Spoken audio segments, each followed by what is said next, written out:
Sejam bem-vindos ao episódio 14 do Confia nos Dados. E agora tá virando um hábito, vocês não fazem ideia a merda que a gente falou nos 5 segundos antes da gente começar essa gravação.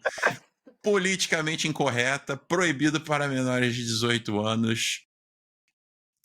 Mas que seja, gente, sejam bem-vindos ao episódio 14, estamos aí mais um dia. Hoje é parte 2, né? A gente deixou um cliffhanger no episódio anterior.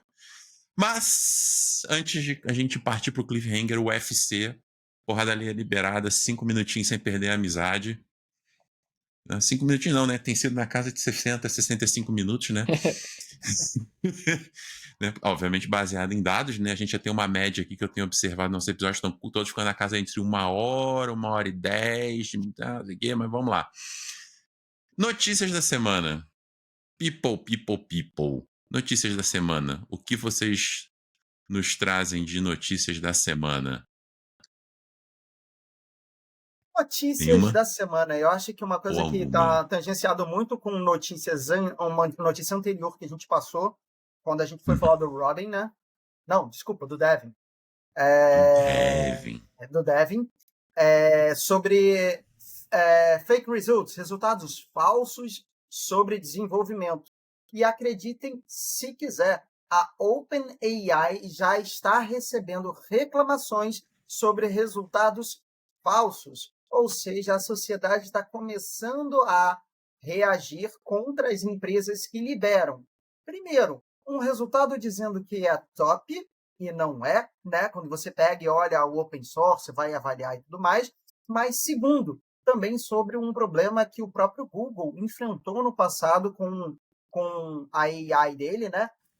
Com o Gemini, com relação a gerar imagens falsas. Então, a sociedade está começando a ter um passo atrás com a inteligência artificial e está ameaçando, inclusive, processar.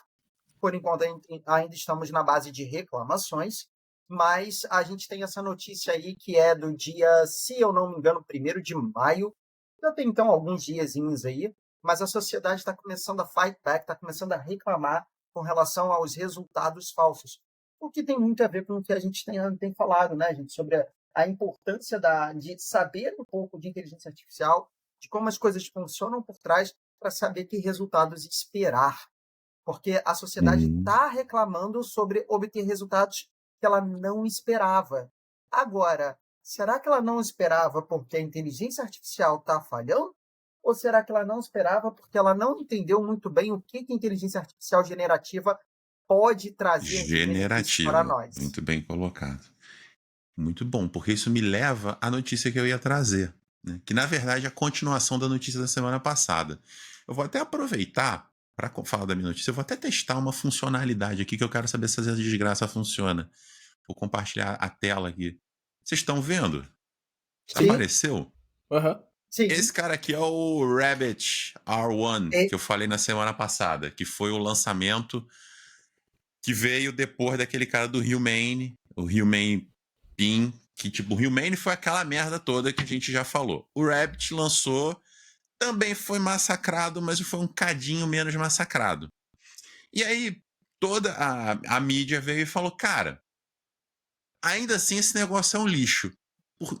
Cara, assim, podem me falar que eu me parafrasear, etc e tal, mas, cara, vejam todos os reviews, vê o review do Marques Brown lá no canal dele. É ruim. Por quê? Vamos pensar do ponto de vista tanto de Generative AI quanto de produto. De Generative AI, ele tem um problema que a gente já sabe.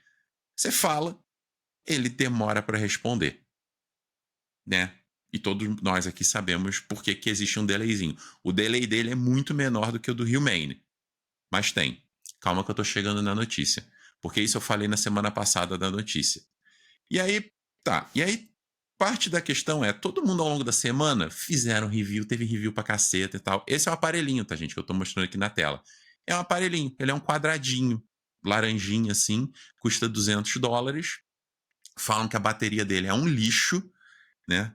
Ele tem uma tela que você não consegue, não tem teclado, você tem que usar tudo por voz, etc e tal, blá blá blá. Essa aqui é a porcaria. Beleza, deixa eu descobrir como é que eu paro de compartilhar a tela aqui agora. Beleza. Então tá.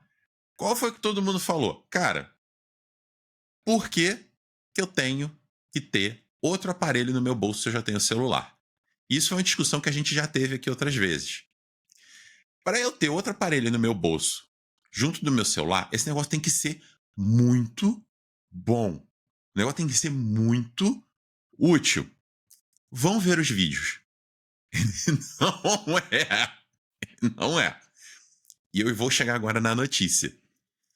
Todo mundo nos reviews fala, cara, por que isso não é um app no seu celular? Por que isso não é um app no seu celular? Por que isso não é? Então, vazou. Ele é um app. Este aparelhinho que eu mostrei nada mais é do que um celularzinho Android bonitinho, mequetrefe, muito low-end, vendido naquela caixinha laranja, rodando uma versão, um fork de Android 13, que roda um app Android. Um site chamado Android Authority conseguiu o APK, instalou no celular Android e rodou. E aí, a notícia que eu queria trazer é essa. O pessoal tá correndo, querendo dar passada maior do que as pernas. Eles estão lançando produto hardware de um negócio que é um APK, é um app que rodaria no seu celular, sabe? E aí, pra quê? Tipo, aí você vê os reviews, você vê, cara, eles apontam a câmera e perguntam o que é isso? Aí ele fala, erra horrores.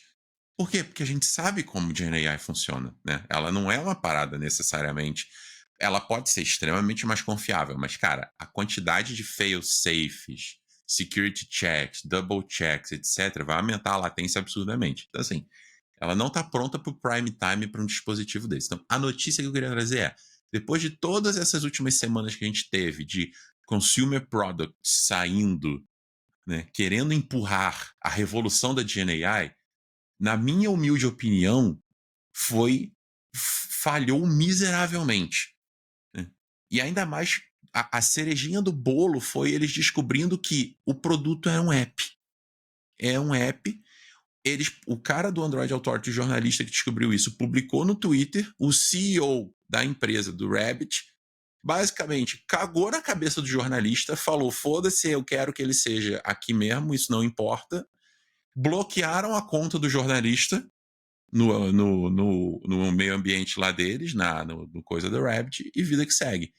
Então, assim, GenAI como um todo, a gente lembra que a gente falou na semana passada do Vale da Desilusão, que a gente falou, será que a gente está aqui no alto da montanha-russa? Eu acho que o carrinho está começando, ó, né?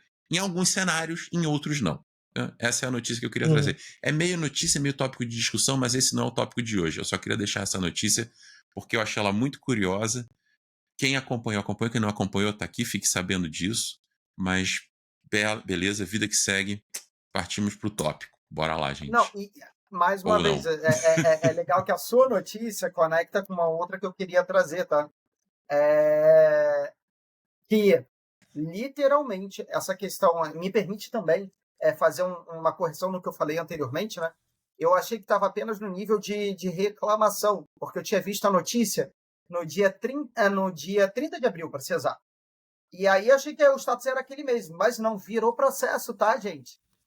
Um grupo de advogados da União Europeia já está entrando com processo contra o OpenAI devido à informação falsa liberada pela inteligência artificial a respeito de pessoas, tá?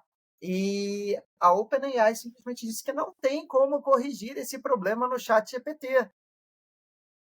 Ou seja, aquela questão de gerar informação falsa e de utilizar de técnicas de propaganda para vender melhor a sua AI está começando a fazer o carrinho todo descer a ladeira abaixo na montanha-russa, tá certo? Com relação a inteligências artificiais generativas.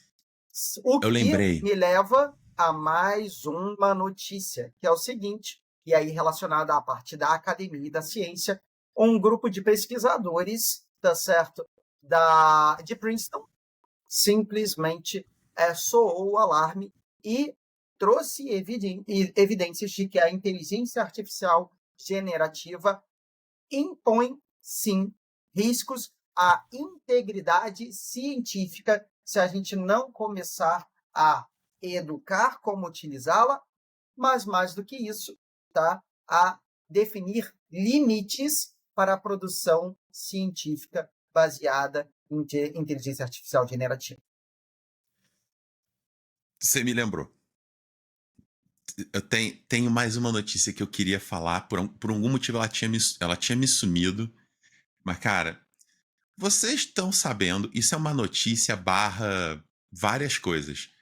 Vocês estão sabendo da treta de posts de Generative AI de imagem no Facebook? Porque assim, o Facebook virou um poço de coisas que nem eu nem vocês sabem o que é, porque a gente não tá no Facebook, né? Então, assim, vocês estão sabendo da treta de imagens de Gen AI que estão rolando no Facebook de Jesus? Não tô sabendo. Vocês não estão sabendo disso? Cara, isso tá sensacional. Deixa eu até ver se eu acho aqui rapidinho. Gen AI, Jesus. Porque o que acontece? Tá rolando uma teoria, né, de que existe uma massa morta no Facebook, aonde só existe bot e que existe uma quantidade absurda de bots que postam imagens feitas por Gen AI e eles postam. E existe uma massa gigantesca de bots que dão like e postam amém, etc e tal. E esses bots usam isso e ficam gerando imagens de Gen AI. E tá rolando, talvez em um microcosmos ali, né, a questão do que a gente falou há um tempo atrás sobre o que acontece com Gen AI quando você retroalimenta ela com ela mesma. Que é isso aqui, ó, que eu estou mostrando compartilhando a tela. E aí você que está começando a ter olha, você começa a ter umas imagens completamente aleatórias. Olha isso aqui. Vocês estão vendo isso? Jesus feito de camarão. Umas coisas completamente surreais aparecendo. E assim, isso aqui é um detalhe. Se você entrar e procurar, cara, tá, olha isso. E estão aparecendo. E isso tá um universo só acontecendo. Olha aqui. No próprio. Olha isso. Isso está acontecendo no Facebook. E aí você vê essas coisas, tem milhares de curtidas, centenas de milhares. Olha isso. E aí tá rolando uma teoria de que. Olha isso aqui. Existe a teoria de que existe uma massa morta, que tá tudo sendo IA, é bot IA, bot IA, bot IA, bot IA, e não tem mais ser humano envolvido nesse negócio. E aí tá gerando essas loucuras, esses delírios. É tudo por hora meio que uma pseudo-teoria e tal, mas o fato é, essas imagens estão gerando e você entra nela, elas têm centenas de milhares de likes, todas com amém, amém, amém, amém, amém. A gente sabe que o vovô e a vovó e a tia, elas realmente dão amém em qualquer porcaria, né? É assim que fake news espalha, mas porra, cara, tem coisa ali que é demais, né? Então, assim, eu só queria compartilhar isso porque, assim, esse negócio tá bizarro. Eu tenho acompanhado isso já tem algumas semanas que eu tenho visto, lido e olhado, procurado algumas coisas sobre isso. Então, assim, tá muito curioso. Porque se realmente se confirmar que isso é realmente uma grande massa morta de bots gerando conteúdo IA sendo retroalimentado pela confirmação, né? Pela afirmação de bots, a gente vai ver o que acontece com uma IA dessas generativas quando ela é retroalimentada por ela mesma. Né? Que é o que a gente fala, ela vai colapsar, né? Então, essa Só. era. Beleza. Só adicionando dois comentários ali. Na verdade, 3, né? Primeiro, a questão do Rabbit, que, cara, de fato, eu acho que faz total sentido o que esse movimento tá acontecendo, né? O primeiro que a gente entrou há alguns anos, na verdade, num nível, né, onde você precisa vender uma ideia e não vender uma solução. Com a chegada do volume massivo de investimento em, entre aspas, startups, né, isso fez com que você precisa vender uma ideia, não uma solução. E isso é o que tem aconteceu com o Devin, está acontecendo com esses devices. Então, num geral, eu tendo, não tô dizendo que todo mundo deve fazer isso, mas eu tendo a acreditar mais em soluções de empresas grandes, né? Por exemplo, o movimento que a Meta e a Apple têm feito para a parte de Quest/Glasses, né? Eu acho que é um movimento muito mais sério do que desses micro devices aí que estão ficando no bolso de uma pessoa para substituir um smartphone. Por que eu digo isso? Porque eles não estão vendendo isso como uma solução de IA, né? A solução de IA é só uma parte, um componente da solução como um todo. No Quest você tem infinitas possibilidades ali que estão associadas ao produto. E a IA é só a cerejinha do bolo. Às vezes nem a cerejinha, né? É o galhozinho que está na cereja ali. Então, só experimentando as coisas. Então, acho que isso é muito mais sério, né? Em relação a isso que o Antônio comentou também da comunidade científica, da produção científica, né? Eu concordo, eu acho que a comunidade científica já está sendo e vai ser muito mais impactada pela inteligência artificial. E o quão isso é difícil de controlar, né? Quando a gente imagina... Basicamente a única forma de controlar hoje já é desligar tudo. Desliga toda a inteligência artificial. É impossível de controlar de uma forma diferente. A não Vamos ser deixar que... claro que a gente está falando de generativa, né? A gente está falando dessas Generativa. Generativa. É muito importante deixar isso claro. E falando exclusivamente aqui de produção científica, né? Como controlar o uso de IA generativa para produção científica. Isso é até legal. E aí, fazendo uma indicação aqui, isso vale para vocês também, não sei se vocês já chegaram a ler, mas o Ted Chiang, ele é um escritor, né? Ele é um escritor de ficção científica. E ele escreveu um livro lá em 2000 que ele chama A Evolução da Ciência Humana. Deixa eu até confirmar aqui. É isso. The Evolution of Human Science. Na verdade, o Ted Chiang, para quem não conhece, ele é ele é escritor de contos de ficção científica. E o conto mais famoso dele virou filme, né? Que é o A Chegada, né? O Arrival. Tá. E ele tem um livro que condensa, né, todos esses contos que ele escreveu. Justamente pelo hype do filme ali, ele aproveitou, lançou um livro que é o The Story of Your Life and Others, alguma coisa assim. Que conta, né, a história desse conto principal ali, que é A Chegada Retrata, e vários outros contos. E um dos contos que tem ali no livro é esse, né, que é The Evolution of Human Science. E nesse livro, que na verdade é um conto bem curtinho, ele coloca exatamente à prova isso daí. Então chegou num ponto onde as inteligências artificiais, no geral, elas adquiriram, né, uma capacidade de geração de conteúdo intelectual tão alta que, na verdade, os seres humanos eles passam, na verdade, a tentar interpretar o que a inteligência artificial está gerando de conteúdo científico, né, e para replicar isso de alguma forma na realidade. A inteligência artificial chegou num nível tão avançado que ela publica, né, em tempo real bilhões, trilhões de artigos científicos, né, sozinha. E o ser humano basicamente está tentando acompanhar o que a inteligência artificial está gerando. E a gente começa a caminhar para um cenário onde isso pode se tornar realidade em algumas décadas, né, provavelmente. Por quê? Porque hoje muita gente já utiliza a inteligência artificial para auxiliar na produção científica.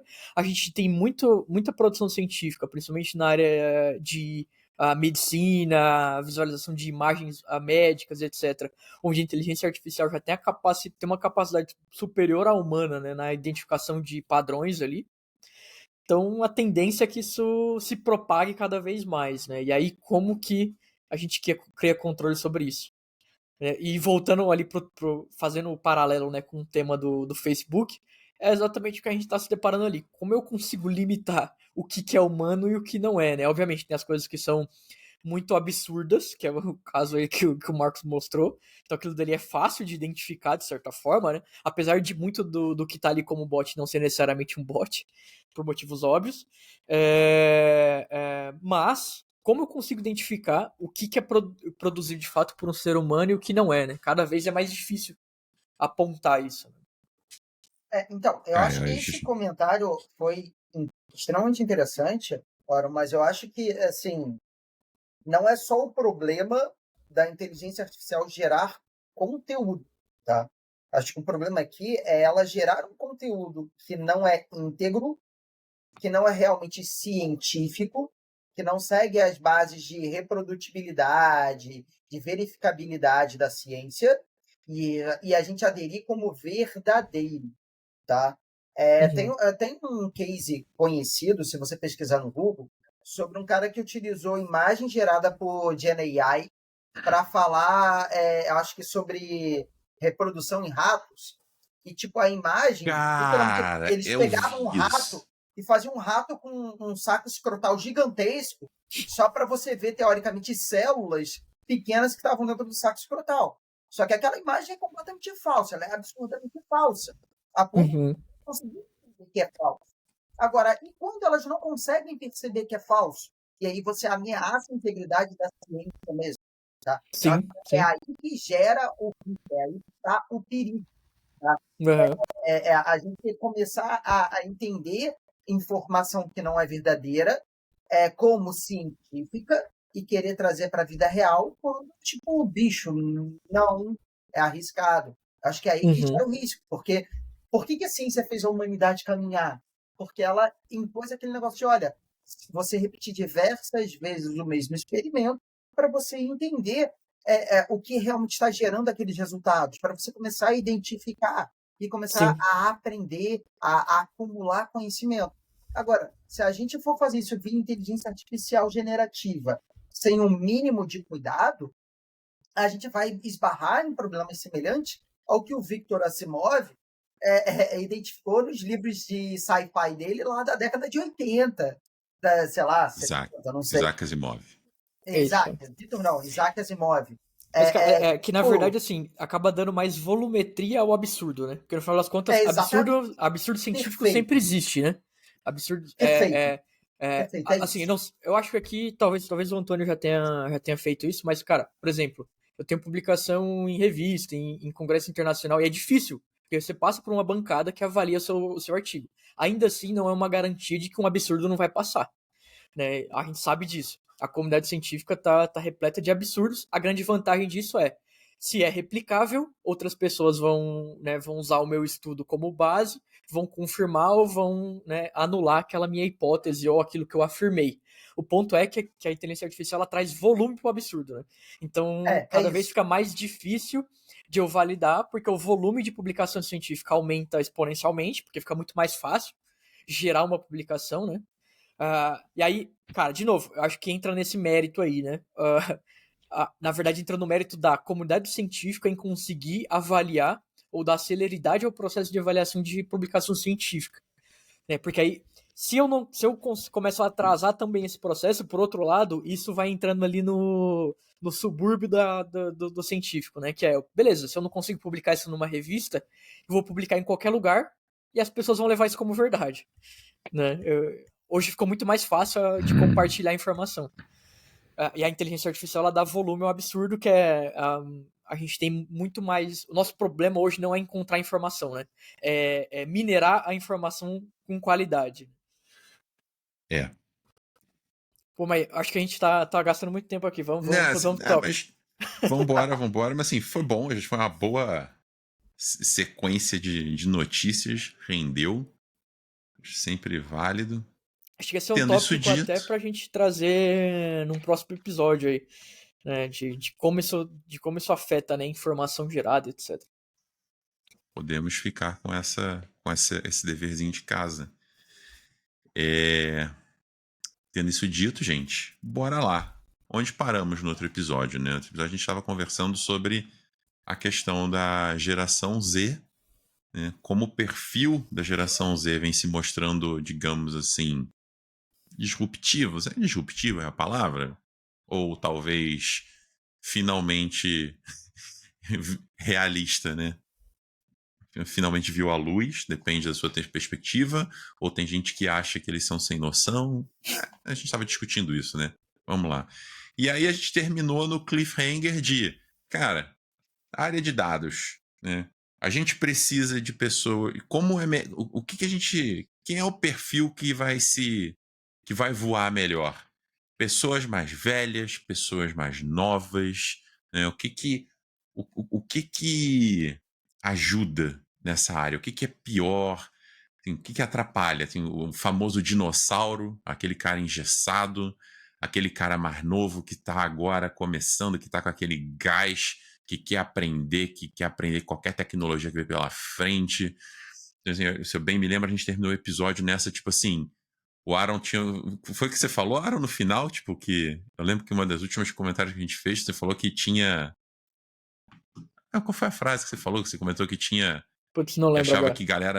que uma galera mais nova ia... Agora falando sério, né? Que, tipo, Na verdade, tá, eu lembrei. Na verdade, o que eu comentei é que existem algumas áreas dentro de dados, né? Algumas sub-áreas que demandam maior nível de criatividade, né? E que, isso.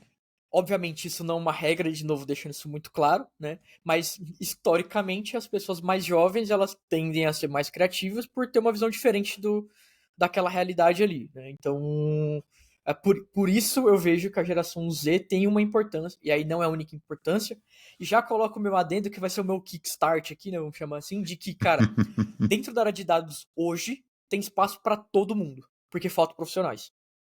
Né? Então, seja você o dinossauro mais velho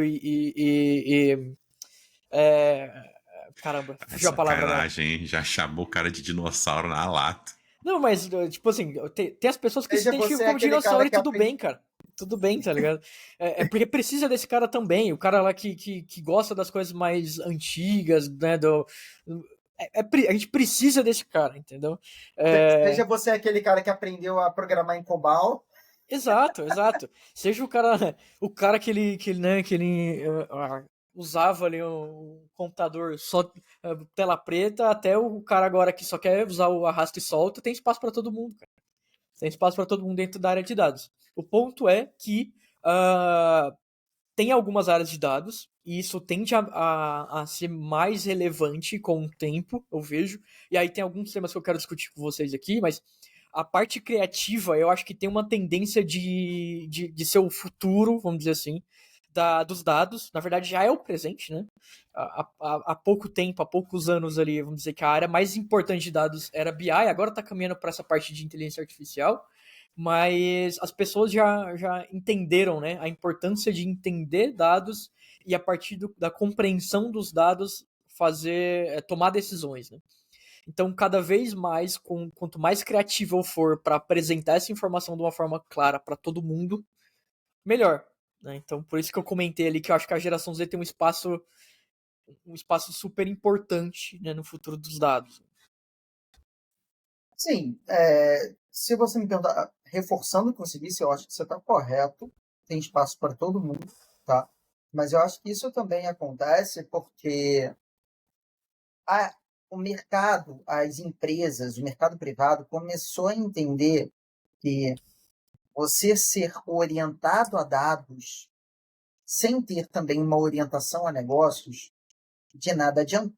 Então, tipo, no final das contas, eu quero trabalhar com dados, eu acho que os meus dados podem trazer valor, desde que eles estejam associados, tá certo, à minha estratégia e que eu consiga explorar isso para maximizar o valor que eu entrego ou, melhor ainda, maximizar o lucro que eu obtenho. Ponto. E isso, querendo ou não, gente, significa também você envolver aquela pessoa que não tem educação em dados nenhuma, tá? Aquela pessoa que é totalmente orientada a negócios. Você tem que saber obter retorno disso. Então, eu acho que o que vai acontecer, a gente vai ter cada vez mais profissionais que saibam fazer o meio de campo.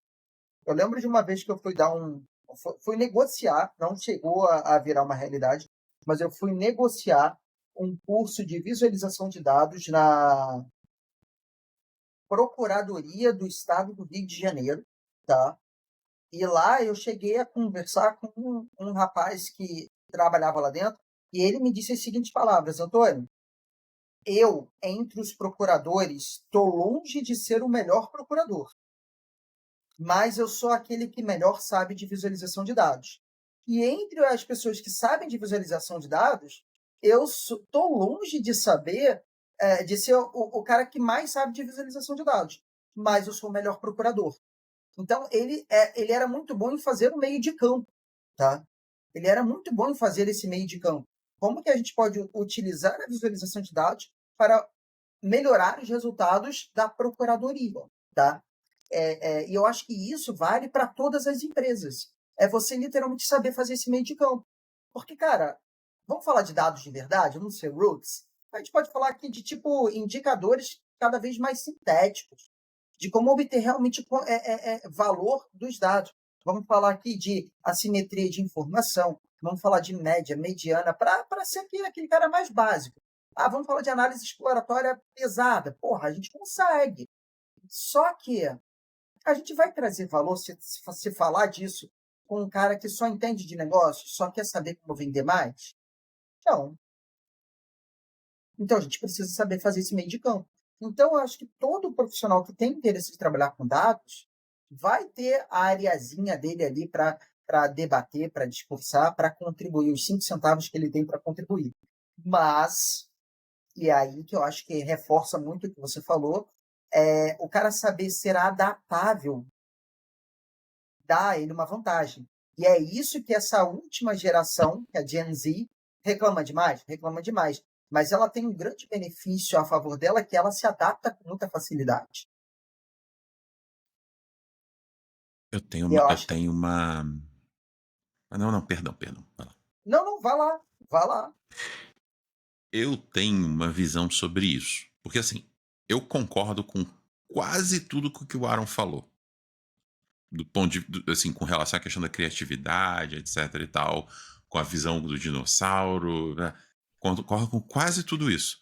Meu único ponto de discordância que eu tenho é o seguinte: ao longo da minha experiência de trabalho, eu já tive, digamos assim, como é que eu posso colocar? Quando eu era mais novo, de certa forma, eu tinha muito essa visão de que galera mais velha era mais engessada, não sei o que, a galera mais nova era a galera mais, vamos lá, isso aqui. Hoje em dia, eu vejo uma mudança, não sei se a minha visão mudou, mas eu acredito que, na verdade, hoje houve uma mudança mais social, geracional do que qualquer outra coisa. Então, assim, o que eu quero dizer? Eu concordo com o que o Aaron falou sobre isso tudo. Primeiro ponto, a criatividade, ela é primordial na nossa área.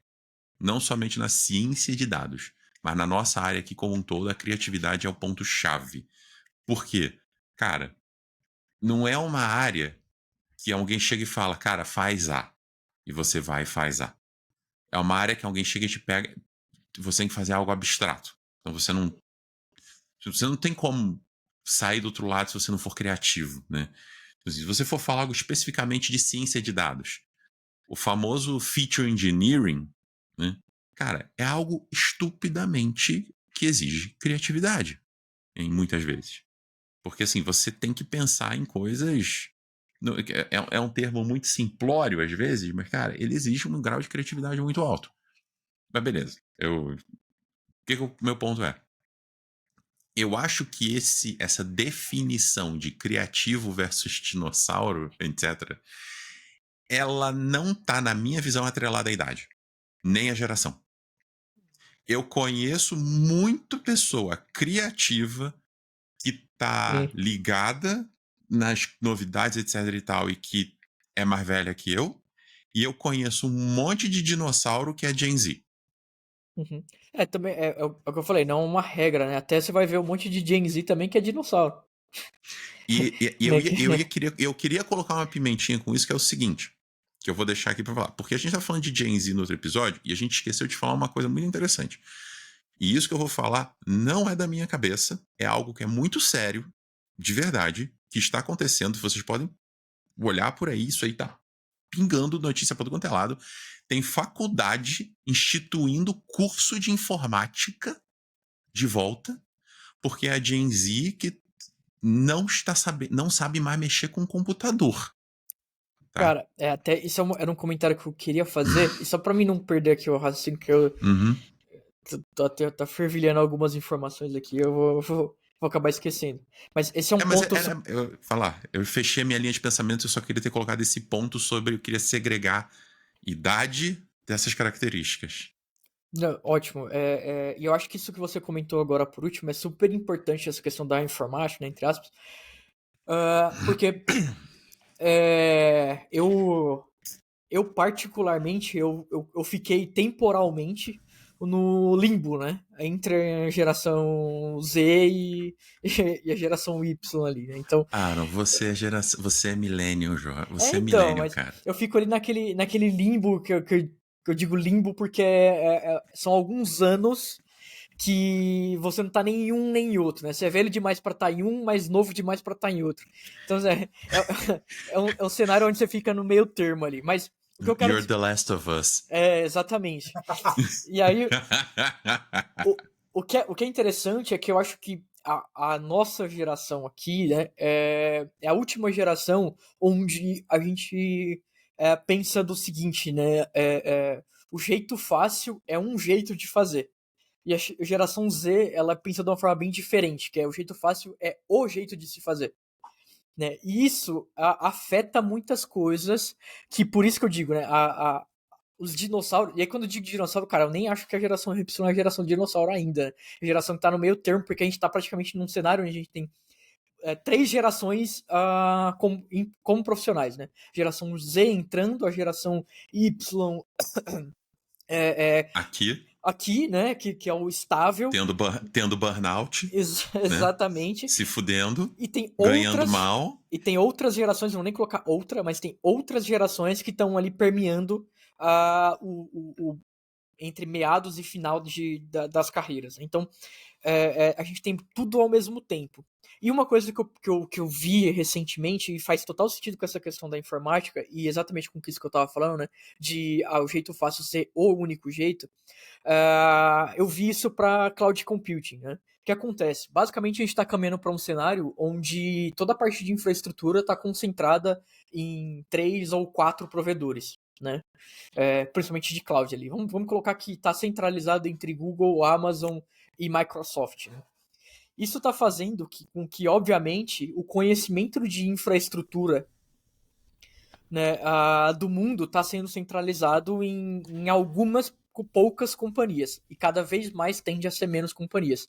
Isso significa que boa parte das grandes empresas, ou das pequenas empresas, ou das médias empresas, principalmente, pequenas e médias, né, não existe mais a preocupação com infra.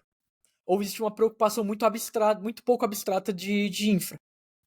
Né? Isso significa que a gente está caminhando para um cenário onde o conhecimento de infraestrutura ela praticamente vai morrer. Poucas empresas, ou aí para dizer, vamos colocar, né, 2, 3 ou meia dúzia de empresas têm o conhecimento de infra. E isso já está acontecendo, né, na verdade as empresas já perceberam isso.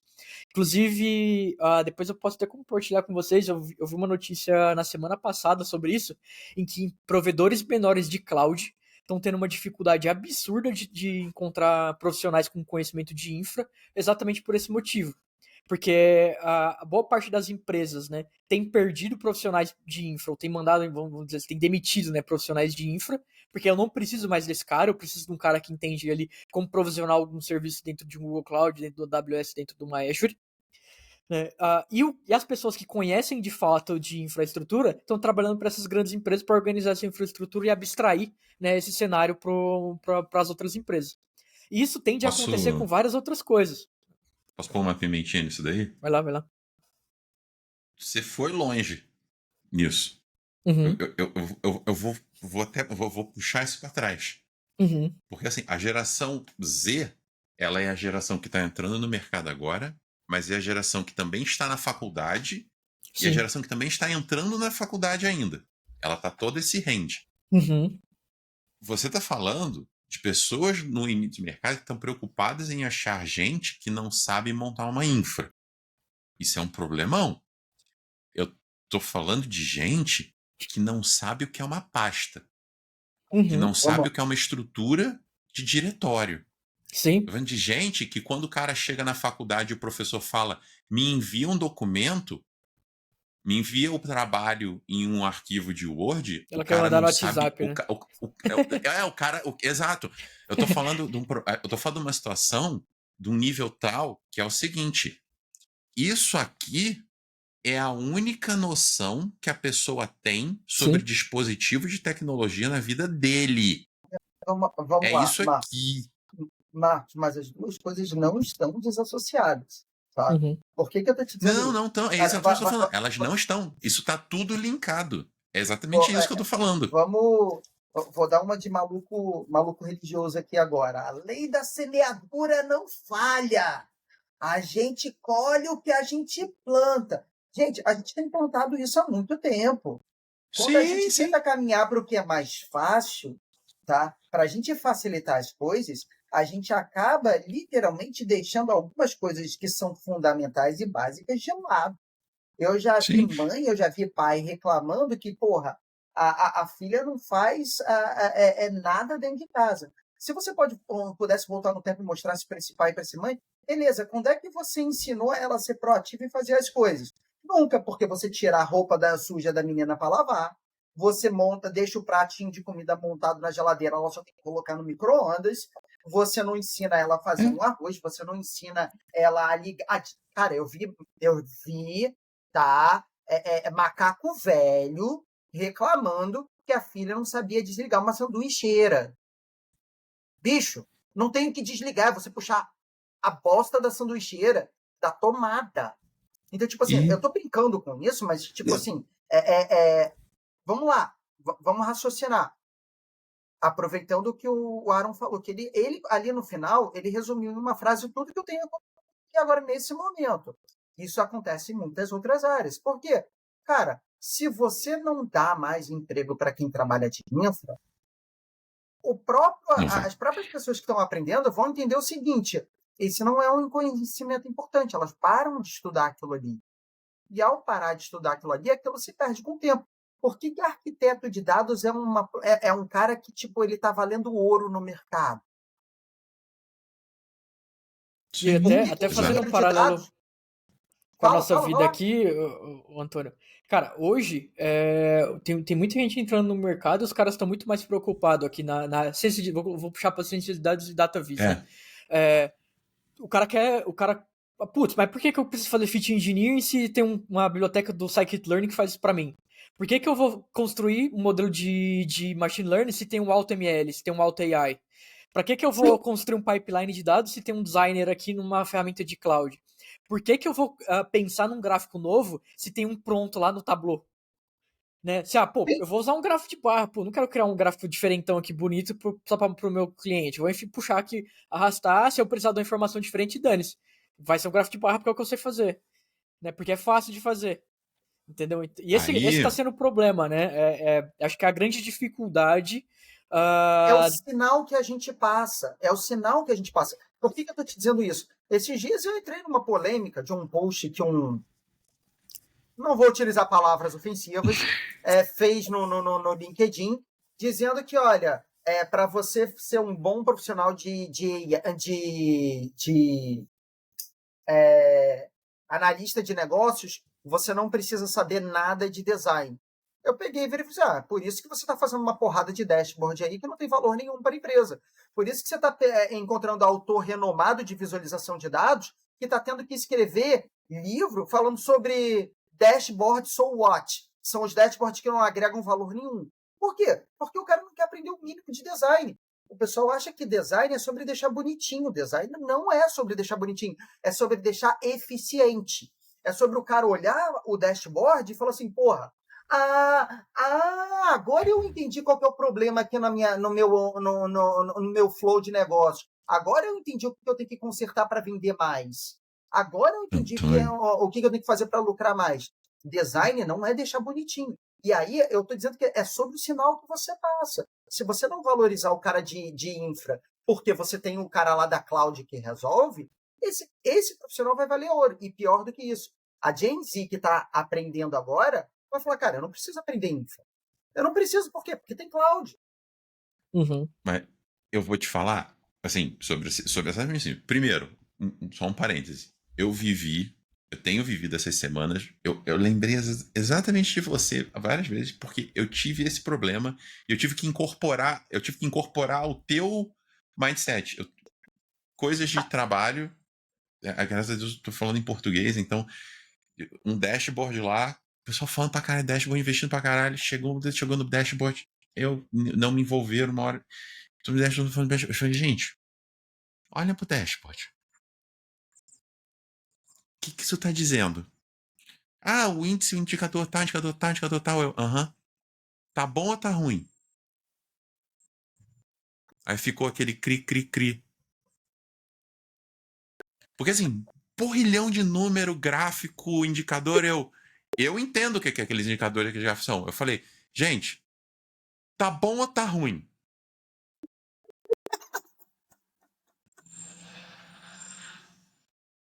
Ah, isso a gente vai, isso a gente acerta na V2. Eu falei, foda-se a V2. A V2 não vai nascer Mata. se você manter assim. Eu falei, deleta esta merda e faz um botão. Faz ele verde, amarelo e vermelho. O cara entra. Se tiver bom, tá verde. Se tiver ruim, tá vermelho. É isso que importa. Sabe? Eu nem sou o cara de design. Eu nem a minha área. É só esse meu ponto. Mas assim, aí só voltando para isso. Aí eu queria só colocar um ponto. Entrando na nossa discussão. Sobre criatividade, galera mais nova, galera mais velha, etc e tal. Eu tenho uma opinião também sobre isso, que é o seguinte. Quando você é mais novo, você tem certas coisas que te ajudam na criatividade, que é você tem mais gás, você tem uma mente mais aberta, você tem etc e tal, tem um monte de coisa. Isso te ajuda muito. Quando você é mais velho, você tem problemas que podem te atrapalhar, que você pode ter uma cabeça mais fechada, mas isso quando é mais novo você também pode ter, né? Mas o cara mais velho, ele tem uma coisa que se ele souber usar, note bem a frase que eu estou montando. Se ele souber usar, pode valer muito, que é a experiência. Se ele souber usar a experiência dele, ele ganha muito em cima de outras. Assim, estamos falando em níveis de senioridade e profissionalismo, né? Então, assim, o que eu quero dizer com isso? Eu vou dar, de certa forma, um exemplo aqui, né? E aí, esse exemplo que eu vou dar, eu quero ilustrar várias coisas com relação a isso que a gente falou. Gen Z, a falta de literacy da Gen Z com computadores, né? É falta de literacy. Gente, desculpa. Qual é a tradução que a gente pode pôr em português para literacy? Alfabetização. Boa. Obrigado. A falta de alfabetização da Gen Z para computadores como um todo, a questão de experiência, etc e tal. Eu tenho problemas assim, de ciência de dados para resolver. A gente precisa montar modelos de right sizing, etc e tal, para cloud, para pós, coisas que olham para o quê? Métricas de telemetria de uso de CPU, memória, disco e rede, né? E coisas que eu não estou diretamente envolvido. Cientistas mais novos, galera mais nova, muito mais nova está envolvida. E eu vendo o pessoal quebrando a cabeça mexendo naquilo. Até que eu vou olhar e vejo, gente, qual é a dificuldade que está rolando aqui? E aí eu vou ver o pessoal lá, eles não. Assim, o pessoal quebrando a cabeça para entender conceitos que para mim são triviais. Conceito de multicore, multithreading, conceito de uso de memória RAM, como memória RAM funciona, como é o acesso de memória RAM, como é dividido um processador, como uso de I/O de disco, como é a diferença de um SSD para um HD, como você o que é o conceito de um IOPS em um disco, como é que você mede IOPS, assim, Marcos, mas todo mundo da sua geração sabe isso? Não, não sabe. Mas isso é uma coisa que é parte da minha experiência profissional. É algo que eu, Marcos, como profissional, usei isso para me valorizar no meu lado, né? Peguei para mim, abracei. O que eu quero? Qual é o exemplo que eu estou dando isso? Isso foi um suquinho de fatores que se juntaram para eu poder ter um momento de criatividade junto com experiência, porque o Marcos de 15 anos atrás, 10 anos atrás, não ia saber aquilo ali, mesmo sendo mais novo. A galera mais nova não sabia, porque tirando a galera que é focada na parte de computador, a galera que gosta de computador não vai saber muito disso, né? Tudo bem que eu estou dando um exemplo que também é um pouco extremo, mas assim, entrando mais assim, a gente que trabalha com dado, é uma coisa que vocês vão esbarrar, que é o seguinte, cara, dificuldade de leitura de arquivo. Vocês vão ter isso. Você, Aaron, você, Antônio, assim, cara, quem já teve dificuldade de ler um CSV grande? E assim, a gente sabe como a gente mitiga isso, cara. Tamanho do arquivo, formatação do arquivo, em que disco ele tá, sabe? Quando você joga para um banco de dados, o que é particionamento? Ah, eu vou particionar. Aí o cara sai particionando tabela até o nível do CPF. Porra, aí o negócio vira uma carroça. Aí ele, porra, mas eu particionei e não ficou bom. Porra, cara, você sabe o que é partição? Partição, assim, tá, mas você sabe você sabe como é que o disco funciona? Você sabe fisicamente o que aquilo representa lá dentro? Cara, eu sou cientista de dados hoje por nome, mas eu sei como isso funciona. Eu sei aquilo. Isso me ajuda no meu trabalho. Isso é experiência. Isso eu adquiri com o tempo. Então, assim, o que eu tô querendo dizer com isso? Marcos, você tá falando que o teu software... Não tô. O meu grande ponto, sempre que eu falo sobre ciência de dados, sobre isso, o meu grande ponto é que a gente falou no começo. Eu dei essa volta toda para voltar para o começo, multidisciplinaridade. O melhor cenário é quando você tem todo mundo trabalhando junto. Porque ninguém sozinho é perfeito. O que eu digo para as pessoas, quando eu estou trabalhando, que eu digo. Aí, desculpa, Antônio, eu vou falar de ciência de dados nesse caso. O pior cientista de dados, o pior caso que você pode ter para um cientista de dados é quando você tem um cientista de dados trabalhando sozinho. Ele pode ser o melhor cientista de dados do mundo, mas se você colocar ele para trabalhar sozinho, você vai estar destruindo a produtividade do seu profissional. Desculpe discordar de você. E aí eu vou discordar uma coisa idiota, mas não é só sobre ciência de dados. É sobre visualização, é sobre engenharia, é sobre qualquer coisa que você está falando de dados e até mesmo de AI. Porque a AI, nesse ponto, infelizmente, a generativa em específico, tá? Ela torna o problema um buraquinho ainda mais embaixo, ainda pior. Porque o cara vai lá com a Gen AI e ele acha que só porque ele recebeu um boost na produtividade dele, porque ele está sabendo trabalhar com Gen AI, ele não precisa mais de uma abordagem multidisciplinar ou uma abordagem que vai, tipo, trazer benefícios. Ele acha que ele consegue fazer tudo sozinho. E aí ele acaba fazendo muita coisa ruim e mal feita. Tá? Multidisciplinariedade ajuda bastante. Cara, eu vou te falar, eu entendo um pouquinho de visualização de dados, entendo um pouquinho de design, entendo um pouquinho de tipografia, entendo um pouquinho de várias coisas. Mas os meus melhores trabalhos foram feitos quando eu tive ali, do meu lado, um designer mesmo me ajudando, quando eu tive ali do meu lado um cara realmente de BI me ajudando, porque aí eu conseguia fazer o meio de campo, fazer o seguinte, olha, vamos fazer o melhor dashboard, aquele que o design ajuda a entender qual é a informação que o cara precisa para tomar decisões melhores, tá? E o cara de BI conseguiu ajudar do seguinte, olha, beleza, e vamos falar aqui em termos de infra, a melhor maneira de fazer o flow dos dados para ele chegar até esse resultado final que o Antônio precisa para fazer o dashboard como o designer fez, como o designer prototipou. Então, tipo assim, isso é em qualquer área. Gente, juntos somos mais fortes. E aí, eu acho que esse é o grande... eu acho que isso é, é o que joga contra a Gen Z, por assim dizer.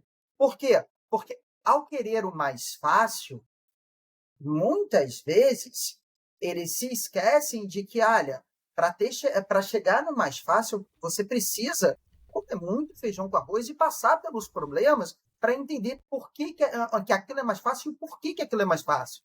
Porque eles não se atentam ao porquê que é mais fácil. Eu vou pegar o exemplo que você citou, Marcos. Partição. Não, partição é bom. Ué, o pessoal esquece por que partição é bom. Porque partição não é bom sempre. Partição é bom em um determinado contexto. Aí o cara sai particionando tudo, carroça na veia. E aí isso aí vale para quando você vai fazer uma indexação dentro de um código. vale para quando você vai querer trabalhar com um arquivo de texto ou não, vale para você trabalhar em live connection, conexão direta com os dados ou não. Cara, eu já vi cliente pedindo, não, eu quero que o meu dashboard tenha conexão em tempo real com os dados. Beleza. Quantas vezes você olha esse dashboard por dia? Uma vez só, de manhã. Para que você vai querer conexão em tempo real, então, desgrama? Tá aí o termo, quando eu escuto o termo tempo real, eu já tenho um frio na espinha. Mas, cara, assim, num geral, né, de forma resumida, eu acho que todos nós concordamos aqui. O ponto é, né, a gente precisa dessa geração, isso eu acho que é claro para todo mundo. Assim como as outras gerações precisaram da gente, e assim como no futuro a gente vai precisar de uma geração que vai ser ainda pior, né, que é a geração que tá vindo agora. Mas tem um desafio consideravelmente grande, né? O primeiro é de conseguir, entre aspas, vamos dizer, domar a geração em si, porque são pessoas que, de fato, têm um interesse menor do que... A frase ficou muito... Mas de fato é um pouco disso, né? Por que eu digo domar? Porque uma geração atrás da nossa era estupidamente fácil de domar. A nossa geração já é um pouco mais difícil. A seguinte vai ser muito mais difícil. A nossa pelo geração conforto. foi domada numa ilusão, né, cara? Vamos ser bem Sim, sinceros. E por causa do conforto também, cara. Uma geração anterior à nossa vivia num completo desconforto. E eles identificavam no trabalho um certo conforto que eles poderiam trazer para eles mesmo ou para a família. A nossa geração já vê um pouco menos disso. Né? A geração Z já não vê nada disso. É um completo desconforto geral mesmo. E, cara, dane-se, não importa o quanto eu trabalhar, eu não vou estar confortável do mesmo jeito. Né? Então, de fato, a nossa geração foi domada numa ilusão. Concordo com isso, mas foi ainda consideravelmente fácil de entre aspas, aí, criar esse vínculo. Né? A geração Z é muito mais difícil do que isso, e isso que eu tinha comentado, que o Antônio também comentou, de o caminho fácil é muito confortável para todo mundo, mas a geração Z vê ele como um único caminho. Então a gente precisa dessas pessoas, mas ao mesmo tempo a gente tem um trabalho a fazer aqui, né? É de educar, né, esses profissionais para que eles consigam depois educar os profissionais que estão para vir. Porque, cara, de verdade, eu até vi um estudo recentemente falando sobre a geração que está por vir, né? Ainda não tem um nome, mas a geração das pessoas... Alfa, boa. É Alfa. A geração... Eles são crianças agora, criancinhas Exato. ainda. Vamos colocar de 2015 para cá? Talvez até um pouco antes, mas vamos colocar de 2015. Eu acho que eles já definiram qual é as datas. Mas vamos considerar aqui por enquanto de 2015 pra cá. É uma geração que tá, do ponto de vista tecnológico, tá ainda pior do que a geração Z. Porque você pensa, a geração Z, ela cresceu no meio da tecnologia, mas uma tecnologia muito diferente do que a gente vê hoje. Né? Era uma... Ó, só vou colocar aqui, ó. Gen Z é considerado quem nasceu entre 95 e 2009. Uhum. E Gen Alpha é considerado quem nasceu a partir de 2010 até 2024. Pois é. Cara, se a gente pega, né, essa geração que tá surgindo, que agora eu sei que é a geração Alpha aí, é uma geração em que, assim como o Antônio comentou, né, uma geração que tem tudo entregue, mastigado na mão, e ele toma a decisão de tudo. Cara, na minha época, quando eu era criança, e vocês pior ainda, se eu quisesse assistir alguma coisa na TV, eu tinha que esperar passar a programação. Hoje em dia, o cara vai lá, abre uma Netflix, ele escolhe o que ele quer assistir naquela hora, e se ele não assistir naquela hora, ele vai ficar maluco. Entendeu? Então ele tem tudo na mão, ele tem tudo na mão de uma forma muito fácil, do jeito que ele quer, né? E bate o pé se não for do jeito que ele quer. É uma geração que ela acha que ela manda em tudo. E agora imagine uma geração dessa entrando no mercado de trabalho. Que é uma geração que ela se sente dona de tudo. Né? Sim, eu acho que, só para retomar mais uma vez, gente, o Marquinhos, o Marcos ele trouxe aí as datas para gente, mas vale reforçar algo que passou talvez despercebido antes, né? Que é o seguinte, a gente fala do recorte geracional, mas a gente conhece muita gente que nasceu, por exemplo, no Gen Z e tem uma mentalidade de gerações anteriores, e muita gente que nasceu em gerações anteriores e tem essa visão de Gen Z, tá? Não se sinta encaixotado numa geração. Na A gente está data, falando mais aqui da mentalidade, tá? Uhum.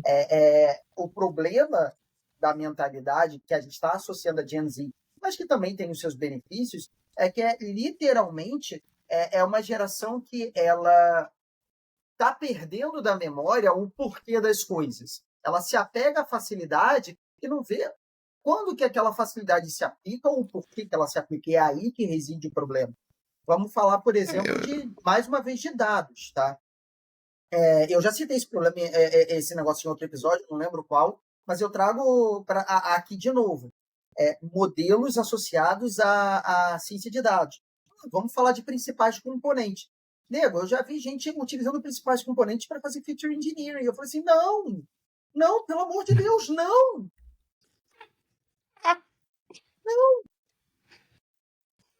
Mas principais componentes não servem para entender os componentes que agregam mais? Não. Eu vou ficar quieto, porque eu não sei quem vai ouvir esse podcast, mas a pessoa pode se sentir ofendido. Então, é isso que eu tô te falando. A pessoa tem que entender o porquê. Então, tipo, por que essa geração Z hoje ela se sente dona de tudo? Porque a gente tem dado tudo com muita facilidade. E aí o problema não é da geração. O problema é como a gente passa adiante o que é importante e até mesmo, às vezes, a nossa paciência em educar. Gente, deixa eu colocar um... A gente tá falando isso, a gente parece os velhos da geração antiga reclamando da geração nova. Tá? Assim, minha opinião sobre isso, porque assim, vamos falando um ponto de vista de diferenças geracionais, eu só quero colocar o seguinte, concordo com tudo que vocês estão falando, mas existe uma coisa para mim que eu tenho, assim, isso é uma coisa que desde que eu comecei a pensar, eu sempre tive um interesse muito grande. Eu comecei a fazer meu mestrado sobre a questão geracional. Acabei abandonando o mestrado por outros motivos conceituais e de valor mais do que qualquer outra coisa. But, o que eu vejo é o seguinte, não adianta a gente querer reclamar, dizer, comentar, cara, a questão é a seguinte, as pessoas estão crescendo em um mundo diferente e isso é um fato e acabou. Por exemplo, por que a nossa geração ela é tão versada e tão fácil da gente resolver e lidar com tecnologias do que a geração seguinte? O que para mim foi uma grande surpresa quando eu descobri isso. Quando a gente era criança, cara, o que tinha em casa tipo, era aquele computador, velho, computador da família, que é aquela birosca que tinha lá. Irmão, era aquilo que tinha. Não tinha isso aqui, não. Isso aqui foi muito depois. Se você quisesse usar computador, se você quisesse jogar um jogo, se você quisesse fazer qualquer coisa, era aquilo ali. Quando aquela merda travava, quando aquilo dava problema, filho, ou você resolvia ou você não usava. Sabe? Você queria jogar no Paint, você queria jogar um jogo, você queria copiar um jogo, você queria fazer. Tava ali, filho. Ou você descobre ou você não usa. Aí a gente cresceu sabendo se virar. A gente cresceu com aquilo. Então a gente cresceu com o que tinha na nossa época. Assim, a nossa geração não é magicamente. A gente não é abençoado. A gente cresceu com o que a gente tinha na nossa época. A nossa época nos proporcionou, nos forçou a ser, digamos assim, mais. Nos forçou a ser desse jeito. Né? Tipo, quando o celular chegou, a gente pegou isso aqui, olhou e falou: pô, maneiro, é mais facinho. Por exemplo, sabe por que eu odeio usar iPhone? Porque eu pego o iPhone e falo: caralho, cadê meu arquivo? Em que pasta tá o arquivo? Como é que eu organizo? Não tem. Isso me deixa louco. A galera que nasce e já. E não. Cara, a galera que nascendo da gente nunca viu um computador. A grande maioria das pessoas nunca viu um computador, seja por questão social, seja por questão econômica, porque é mais barato ter um celular do que um computador.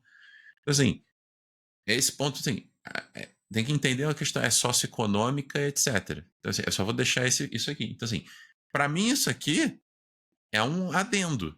Isso aqui, para mim, é um apêndice. A coisa séria é o que tá aqui na minha frente, que é o de verdade. Pra galera mais nova, isso aqui é a vida deles.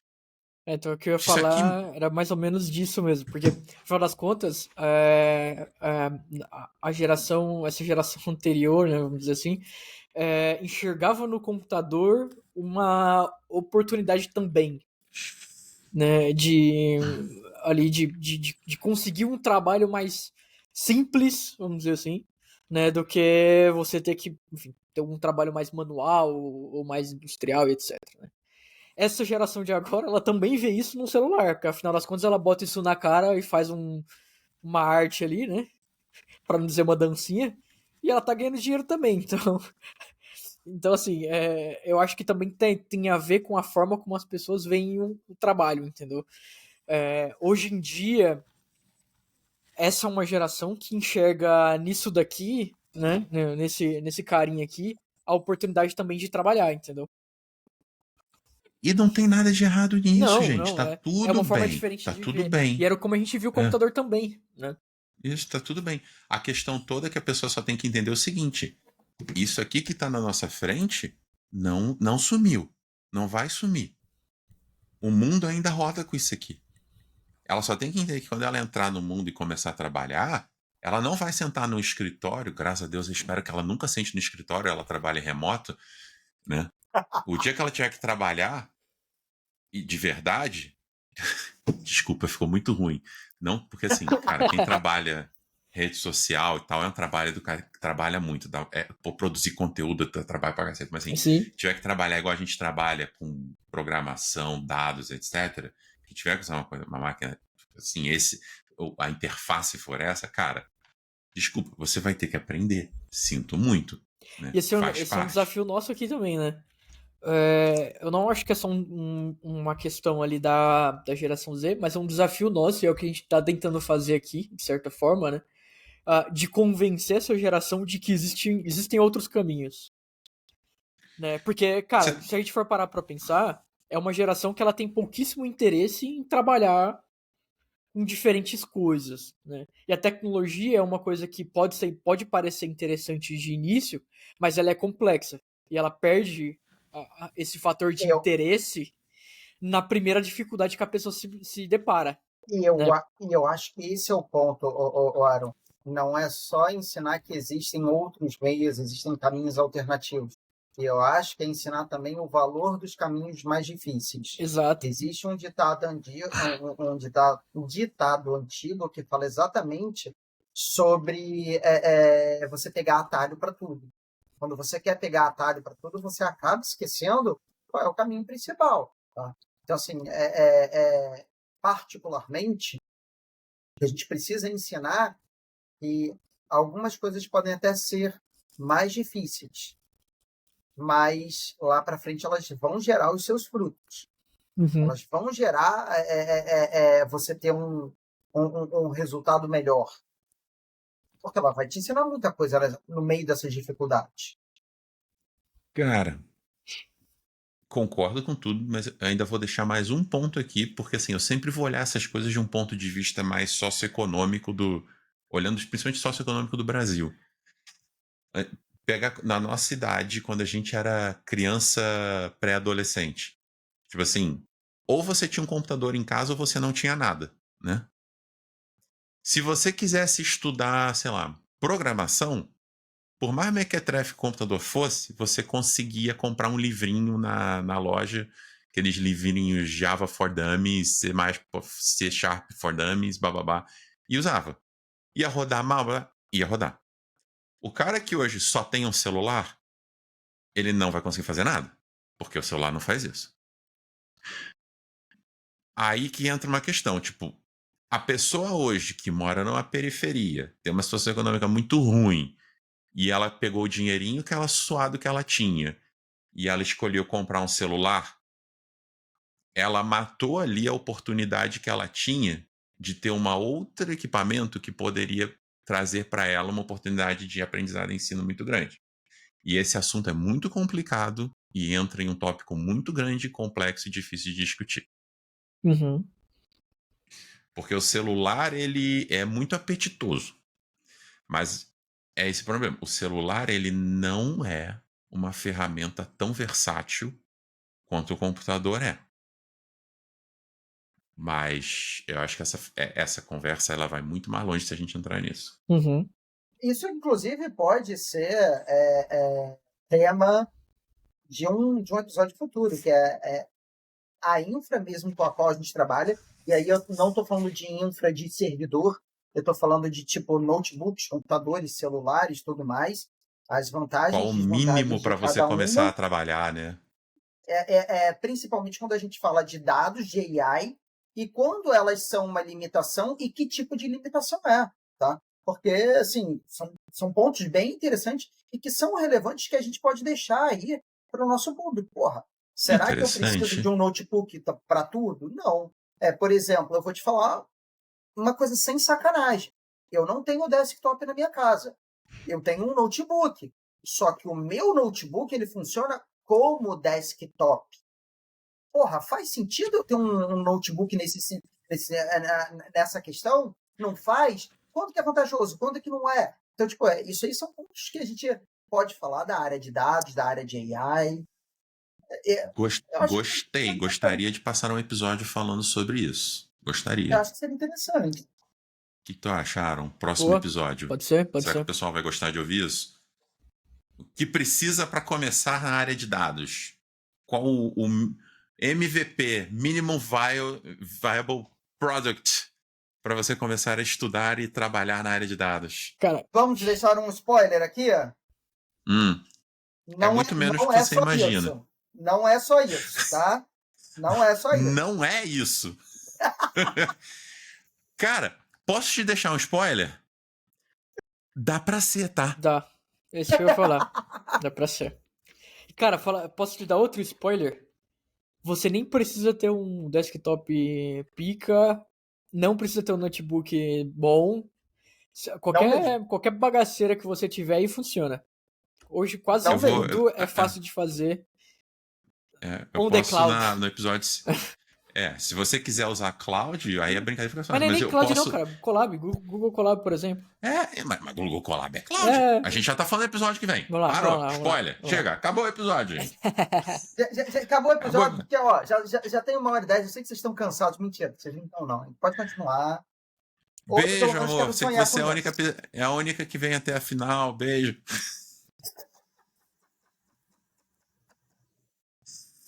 Galera, espero que vocês tenham gostado. A gente fez hoje parte 1, parte 2, terminamos parte 2, seguindo o nosso timing de 1h12 e 43, 44, 45 segundos. Galera, um abraço, foi um prazer. Nos vemos no episódio 15. Já temos o tema aqui definido. Eu acredito sim, né? Temos o tema definido. Espero que vocês gostem. Vai ser bem interessante esse tema, hein? Temos bastante para falar. Um abraço.